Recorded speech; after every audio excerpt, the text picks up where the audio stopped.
Hi guys, this is Satvik from London. మళ్ళీ ఒక వీడియోతో మీ ముందుకు వచ్చేసాను. ఇవాళ టాపిక్ వచ్చేసి how to travel in bus. Bus అంటే బస్ కాదండోయ్, డబుల్ డెక్కర్ బస్ అన్నమాట. డబుల్ డెక్కర్ బస్ ఉన్న విషయం అందరికీ తెలిసిందే. బట్ ఎలా ట్రావెల్ చేయాలో చాలా మందికి క్లారిటీ ఉండదు. సో ఫస్ట్ స్టెప్ వచ్చేసి ఇక్కడ లండన్లో సిటీ మ్యాప్ అనే యాప్ యూజ్ చేస్తారు. దాంతో మీకు బస్ ఎప్పుడు వస్తుందో, ఏ స్టాప్లో ఎక్కాలో అన్ని డీటెయిల్స్ ఉంటాయి. సో యాప్లో టైమింగ్ చెక్ చేసి మీ దగ్గరలో ఉన్న బస్ స్టాప్కి వెళ్ళిపోవచ్చు. బస్ వచ్చాక Apple Pay or card tap చేస్తారు. 1.75 డెబిట్ అవుతుంది. స్పెషల్ పాయింట్ ఏంటంటే విత్ ఇన్ 1 అవర్లో మీరు ఎక్కడికైనా ట్రావెల్ చేయొచ్చు. ఎక్స్ట్రా ఛార్జెస్ అయితే అస్సలే ఉండవు.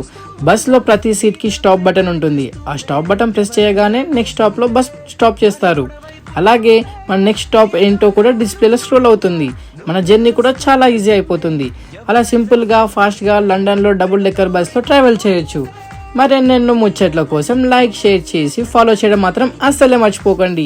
Okay, bye.